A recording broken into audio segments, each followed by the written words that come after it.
హైదరాబాద్ లో జరగబోయే మనీ మంత్ర money manifestation classes కి ఇప్పుడే కాల్ చేసి రిజిస్టర్ అవ్వండి. నమస్తే రమగారు. నమస్తే జయ. రమగారు, మంచి స్నేహితులు ఉండాలి.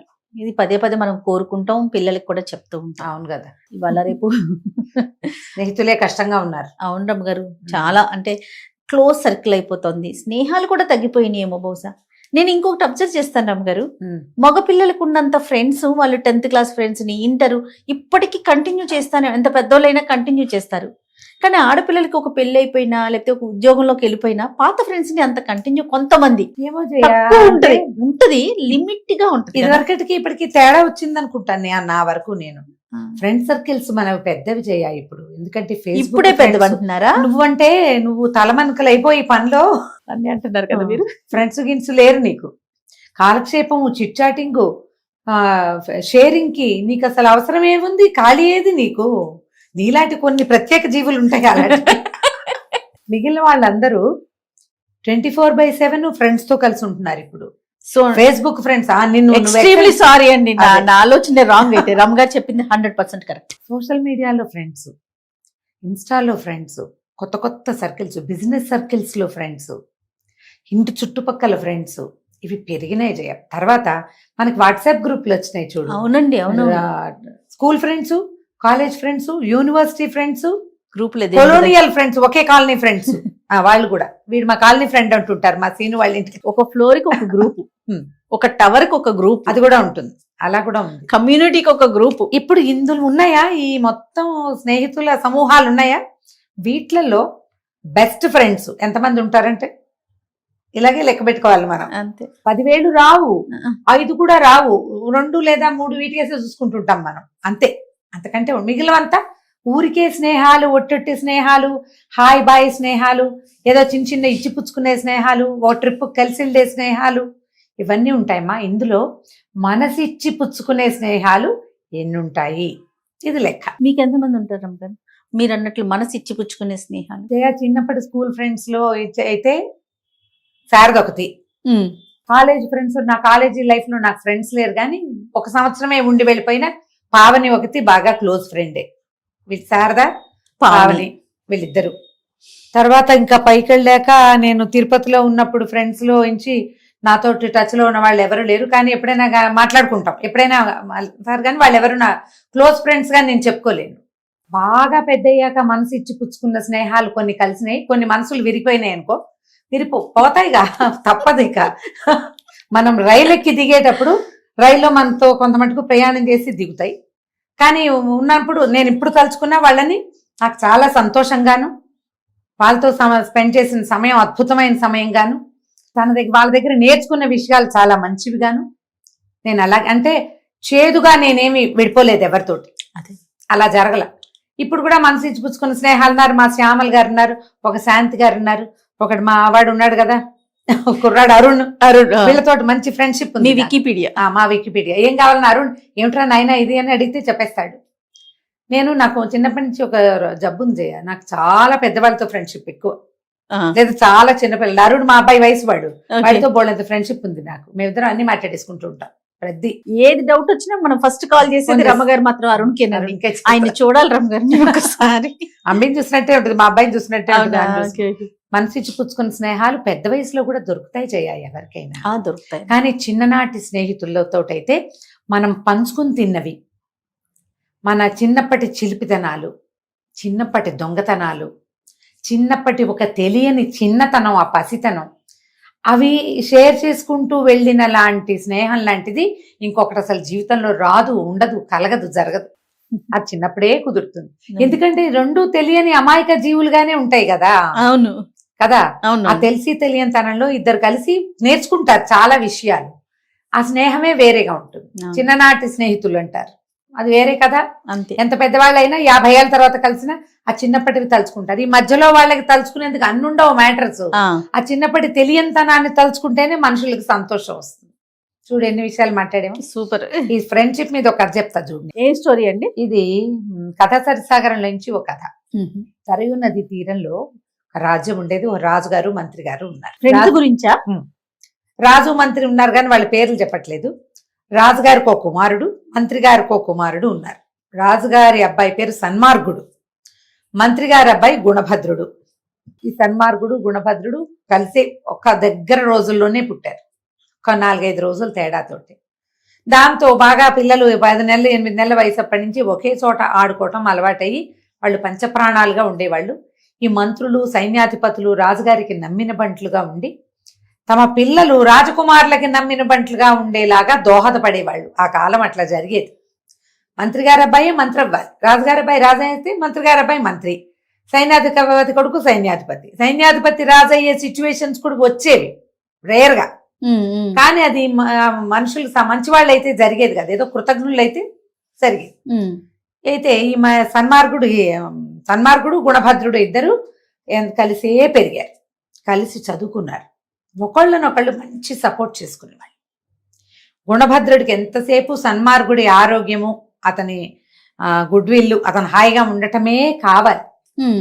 అయితే ఏమైంది, కొంతకాలం పిల్లలు పెద్దవాళ్ళు అయ్యాక వీళ్ళకి పొరుగునున్న రాజుగారి అమ్మాయితో సన్మార్గుడికి, ఇంకొంచెం అవతలగా ఉన్న రాజ్యంలో మంత్రి గారి అమ్మాయితోటి గుణభద్రుడికి పెళ్లిళ్ళు అయినాయి. ఒక 2-3 నెలల తేడాలో వివాహాలైనాయి. ఆ అమ్మాయిల పెళ్లి కూతుళ్ళు ఇద్దరు వీళ్ళ ఊరు వచ్చారు, కొంతకాలం హాయిగానే ఉన్నారు. కొన్నాళ్ళు అయిన తర్వాత ఆడపిల్లల్ని పుట్టిళ్ళకి పంపుతారుగా, ముందు కాలంలో పంపేవాళ్ళు కాదు, ఇటు తర్వాత కాలంలో ఈ కథాకాలం నాటికి ఇది జరిగేది. అయితే ఈ అమ్మాయిలు ఇద్దరు వాళ్ళ పుట్టిళ్ళకి వెళ్ళిపోయారు. అప్పట్లో ఏంటంటే ఏదో 2 రోజులకి వెళ్ళి 3 రోజులు తిరుగు చేయటాలు అవి ఉండేవి కాదు, ఒక 6 నెలలు 8 నెలలు అట్లా జరిగేది. రాజకుమార్తె వెళ్ళిపోయింది, మంత్రి కుమార్తె వెళ్ళిపోయింది. సన్మార్గుడు గుణభద్రుడు కొద్ది రోజులు వేటలాడారు, అవి ఇవి ఆడిన తర్వాత ఏమిటో ఇంతకాలం అయిపోయింది, వీళ్ళు వచ్చే మార్గం ఎన్నుకోవట్లేదు, రావటం లేదు, ఆడవాళ్ళిద్దరూ మనమే వెళ్ళి చూసొద్దామా అని మాట్లాడుకున్నారు. సరే, రాజుగారు ఏమన్నారు, ఇంకా యువరాజుగానే ఉన్నాడు సన్మార్గుడు, ఆ రాజు అయ్యే లోపల 4 ఊళ్ళు చూసినట్టు ఉంటుంది, ఇద్దరే ఒంటరిగా ప్రయాణం చేసి మీ భార్యలను చూసి మీ అత్తవారు పంపిస్తామంటే మంది మార్బలంతో సహా వెనక్కి రండి చెరుకో గుర్రము వేసుకుని వెళ్ళమన్నారు. వీళ్ళిద్దరూ బయలుదేరి వెళ్ళారు. మధ్యదారిలో ఒక అడవిలో ఆగారు. ఆగితే సన్మార్గుడు అన్నాడు, ఒళ్ళు ఊపేస్తుంది, ఏదో కాస్త ఆహారం తేడా చేసింది నాకు, వాళ్ళు చాలా బరువుగా ఉందంటే గుణభద్ర అన్నాడు, నువ్వు పడుకో, రెస్ట్ తీసుకో, నాకేం అలసటగా లేదు, నేను కాళ్ళు చాపుకుని కూర్చున్నా చాలు నాకు, నువ్వు నిద్రపో 2 గంటలు, లేచి ప్రయాణం చేద్దామని తను కాళ్ళు చాపుకుని కూర్చుని తన తొడ మీద తలబెట్టుకుని పడుకునేలాగా సన్మార్గుడికి పడక ఏర్పరిచి గుణభద్రుడు ఆ చెట్టు బోధకి తల నుంచి కళ్ళు మూసుకున్నాడు. సన్మార్గుడు నిద్రపోయాడు. ఈ చెట్టు మీద 2 గువ్వ పిట్టలు ఉన్నాయి. ఆ గువ్వలు కిచక నోరు మూసుకోకుండా మాట్లాడుతూనే ఉన్నాయి. ముందు గుణభద్రుడు వినలా, తర్వాత అతనికి అవి మాట్లాడుకుంటున్నాయని, తమ గురించే మాట్లాడుతున్నాయని అర్థమైంది. అతనికి పక్షి భాష వచ్చు. హాయిగా నిద్రపోతున్నాడు యువరాజు. రేపు తెల్లారేసరికల్లా ప్రాణాలు పోతాయి, అందుకే అలసట వచ్చేసింది చూసావా ముందు అని మాట్లాడుకుంటుంది. గుణభద్రుడు నిర్కాంతపడి, శుభ్రంగా ఉన్నాడు, వీడు రేపొద్దుటికి ఎందుకు తెచ్చిపోవాలి, వీడికి వాళ్ళు 2వ పిట్ట అంటుంది, అబ్బా చూడ్డానికి ఎంత బాగున్నాడు, చూడు కళకళ్ళాడిపోతున్నాడు రాచకళతోటి అంటే, బాగుంటే ఏముంది, వీడికి మారకం ఉంది, యువరాజు తప్పించుకోలేడు, ఒకటి తప్పితే ఒకటి 3 గండాలు ఉన్నాయి ఇతనికి, ఇది తప్పదు ఆనంగానే గుణభద్రుడు గుండెలో రాయిపడింది. గండాలు ఉన్నాయంటే ఇప్పుడు రాజకుమారుడు వెళ్ళే దారి ఒకటి ఉంది, ఆ దారిలో ఉండాలి ఆ గండాలు. సరే, దీన్ని సరిచేద్దామని ఏ గుండె దిటవు చేసుకున్నాడు. ఈ సన్మార్గుడికి చెప్పల, మాట్లాడకుండా ఊరుకున్నాడు. బయలుదేరి అదేంటి మణిభద్ర నగరమో మణిమేఖలా నగర రాజకుమార్తెని పెళ్లి చేసుకున్నాడు సన్మార్గుడు. ఆ రాజ్యం తాలూకు మొగదల్లోకి వెళ్ళి, ఇన్ని మేము అల్లుడు గారు తీసుకొచ్చానని అక్కడ ఉన్న సైనికులకు చెప్పాడు. చెప్పంగానే వాళ్ళు ఏం చేశారు, లోపలికి కబురు చేశారు, అల్లుడు గారు వచ్చారని. అక్కడి నుంచి తాషా మార్బాలు మోగినాయి అల్లుడు కోసమని. ఈ పళ్ళకీలు గిళ్ళకీలు అన్నీ వచ్చినాయి ఇతని లోపల తీసుకెళ్ళటానికి. వీళ్ళ గుర్రాలు ఇక్కడ కట్టేసి ఆ రాజుగారి అల్లుడు కోసం పల్లకి ఏర్పరిచారు. ప్రయాణం చేసి వచ్చాడుగా, పల్లకీలో మోసుకుపోతారనమాట. పల్లకీలు రాగానే గుణభద్రుడు ఏం చేశాడు, మంత్రి గారు వచ్చాడు వీళ్ళని తీసుకెళ్ళటానికి. మంత్రికి చెప్పాడు, ఏమండి నా పల్లకీలో ఏమో సన్మార్గుడిని ఎక్కించాడు, సన్మార్గుడి పల్లకీలో నేను వస్తాను అనేసరికి ఆయన గుళ్ళు మట్టింది. ఏమిటి వీడు మరి విడ్డూరంగా ఉన్నాడు, సరేలేండి అన్నాడు. సరేలే అని ఏం చేశాడు, చిన్న పల్లకీలో ఏమో సన్మార్గుడిని ఎక్కించి యువరాజు అల్లుడు గారు కూర్చోవలసిన ముత్యాల పల్లకీలో ఏమో గుణభద్రుని కూర్చోబెట్టారు. ముందుకు వెళ్ళేసరికల్లా ఏమైంది, ఆ బోయిలు ఎత్తుగా ఉన్నవాళ్ళు మోస్తున్నారు. ఉన్నట్టుండి పళఫళామని విరిగి ఈ పల్లకి అడ్డదిడ్డంగా పడిపోయింది. ఆ పడ్డం ఎక్కడ పడింది? సరిగ్గా ఒక దారి, వీళ్ళు వెళ్ళే దారిలో ఈ పక్కన లోయ, ఒక సన్న దారిలో వెళ్ళాలి. లోయ అంటే మెట్లకి పక్కన పల్లకి అటు ఊరిగిపోయింది. ఊరిగిపోతుంటే ఇతను అటెంటివ్ గా ఉన్నాడు. గుణభద్రుడు రిలాక్స్ అయిపోలా. సన్మార్గుడు అయితే నిద్రపోయేవాడు. ఇతను ఏం చేశాడు? గట్టి గబుక్కున ఉరికి ఒక దూకాడు ఇవతలకి. పల్లకి కాస్త అటు పక్కకు పడిపోయింది.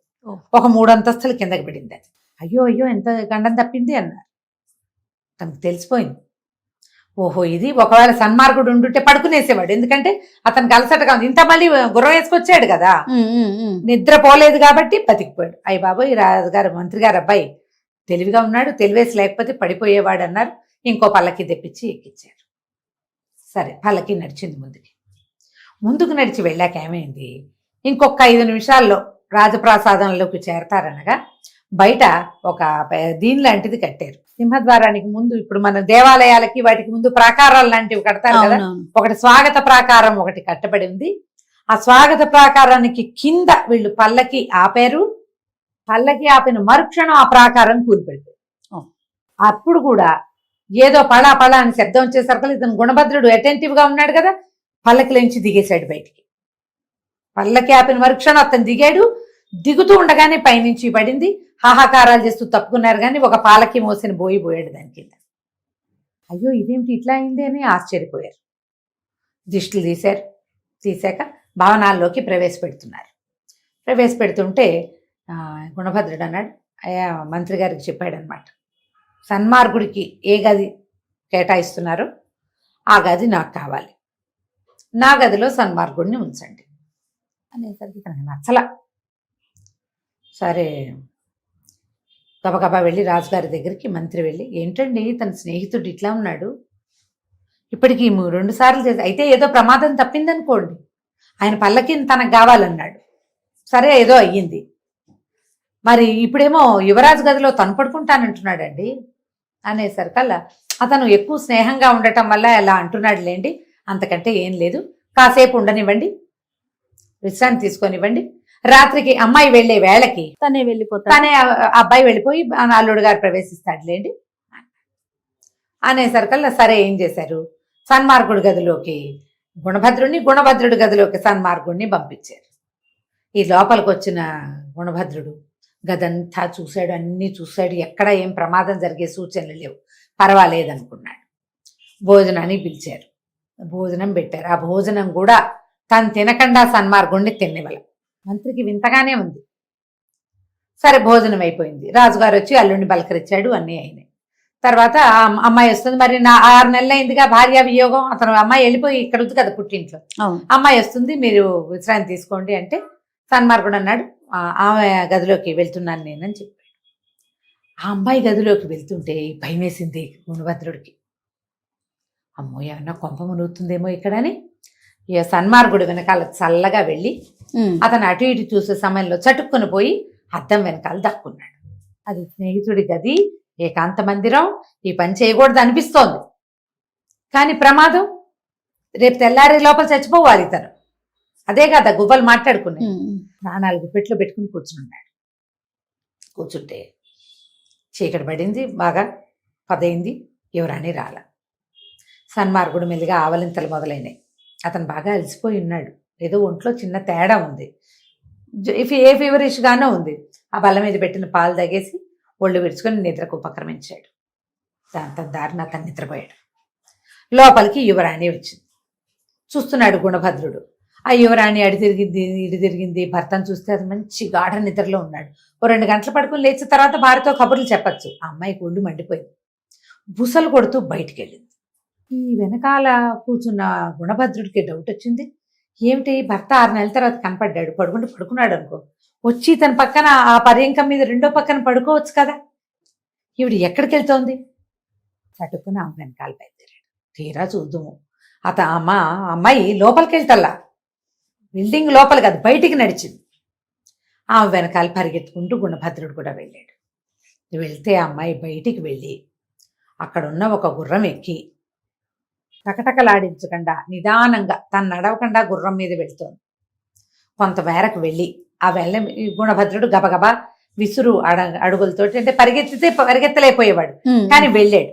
వెళ్ళి చూస్తే ఈమె ఒక భవనంలోకి వెళ్ళింది. అది ఒక పాడుపడ్డ భవంతి. ఆ లోపల ఒకడు మంచి పెద్ద అట్టాకట్టాగా ఉన్న పెద్ద పర్సనాలిటీతో ఒకడు ఒక పాత మంచం మీద పడుకుని ఉన్నాడు. ఈ అమ్మాయి వెళ్ళి వాడి పాదాలు పట్టుకుంది. ఆలస్యం అయిపోయింది, క్షమించవు అంటూ. వాడు ఒక్క తన్ను తన్నాడు రాజకుమార్తెని. తన్నటం ఎవరికెవ్వమని నా భర్త వచ్చాడు. ఎప్పటికీ అతను నాతోటి ఏం మాట్లాడలేదు. నిద్రపోతుంటే విసిగిపోయి నువ్వు నా కోసం వేచి ఉంటావని వచ్చాను. అతను వస్తాడని మాకు తెలీదు అని ఏదో చెప్తుంటే, ఇంత ఆలస్యం వస్తావా, నేను ఎప్పటి నుంచి నీకు వేచి ఉన్నానని పటా కొట్టేశాడు అమ్మాయిని.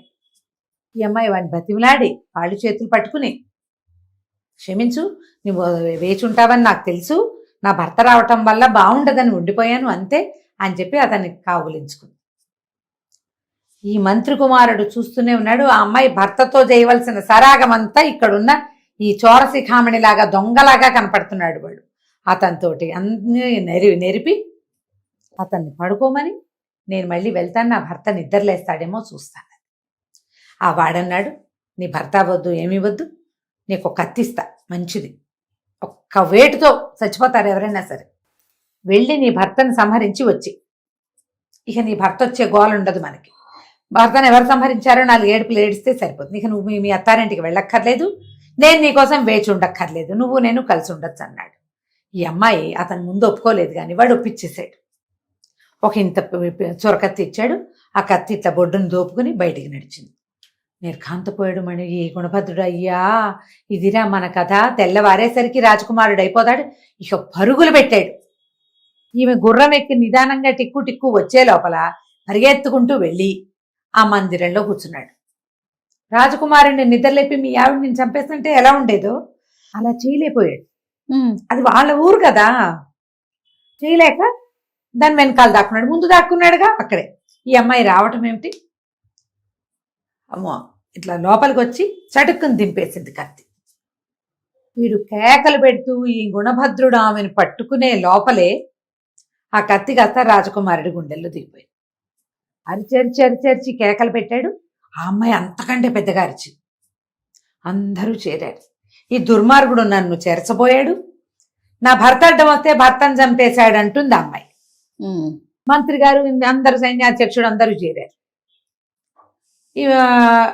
ఇతనంటాడు, కాదు ఈ అమ్మాయి సరైంది కాదు, ఆ అమ్మాయే రాజకుమారుడిని మా స్నేహితుడిని చంపేసిందని, సన్మార్గ నన్ను విడిచిపోతావా అని స్పృహ తప్పిపోతున్నాడు మాటకి ఈ గుణభద్రుడు.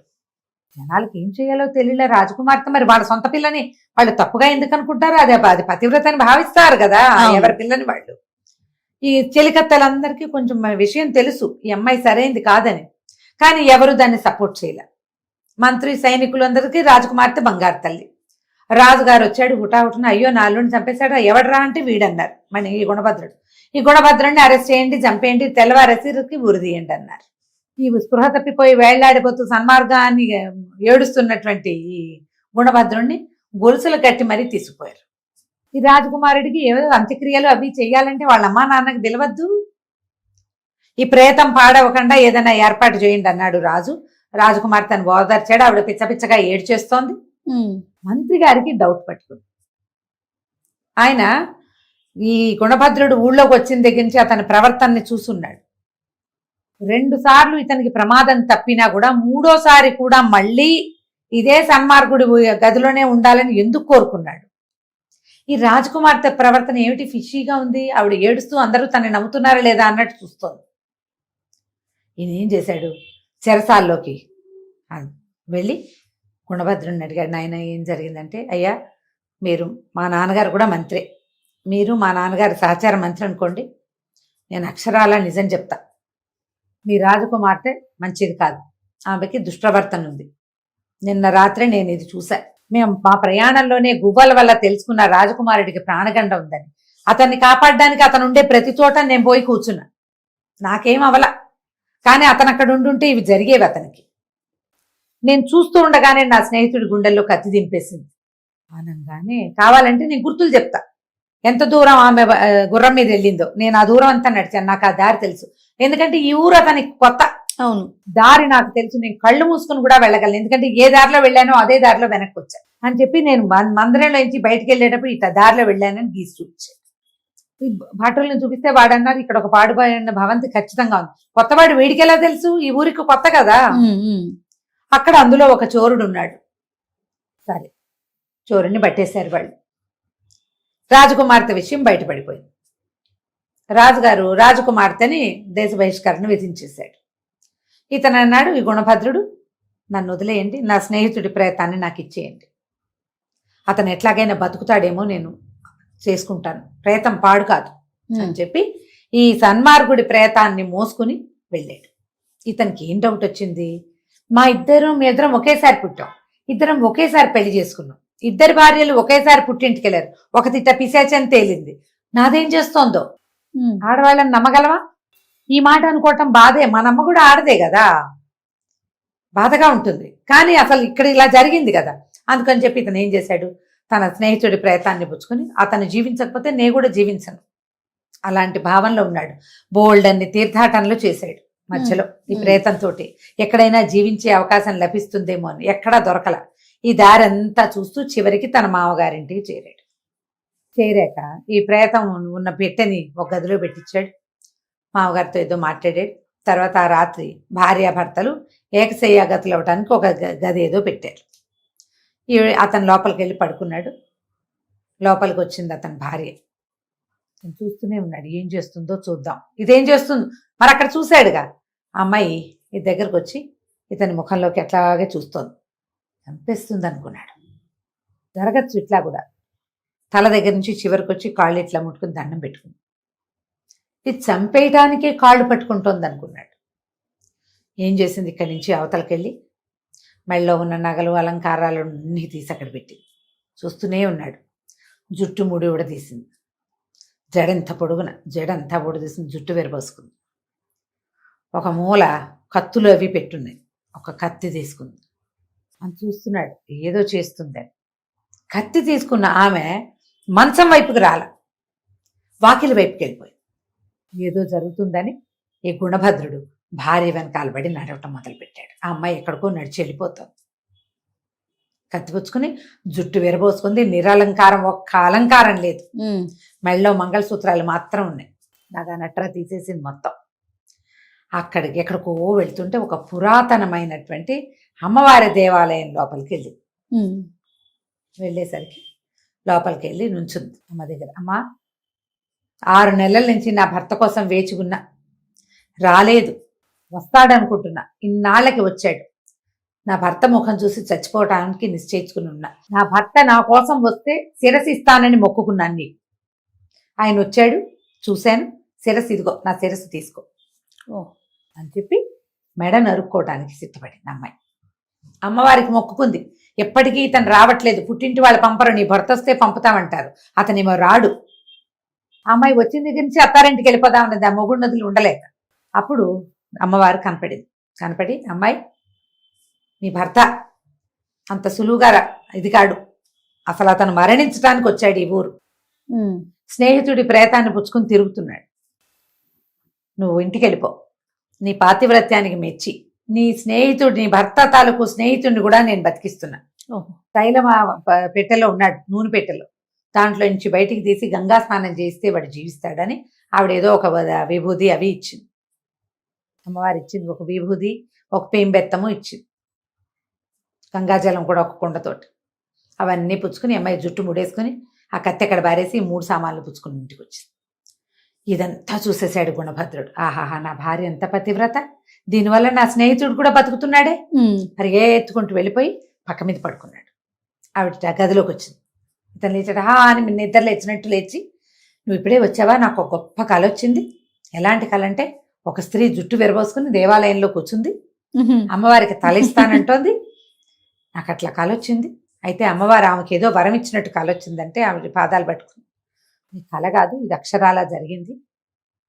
నేనే అమ్మకి నా కుతుకిస్తానని దండం పెట్టుకున్నాను.